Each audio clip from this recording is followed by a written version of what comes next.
anyone ever complaining na naalis sila sa pwesto kasi kaibigan nila sila ni Robredo, wala. So, hindi yan siya mahilig manggipit ng kalaban.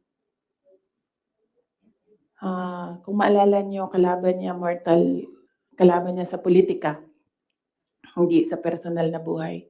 Sa politika, si Speaker Nograles, never yon nagipit sa Davao City. Si Trillanes, yan. Mortal enemy niya si PRD. Si PRD thinks nothing of him. Pero, ginipit ba yun? Wala. Diba?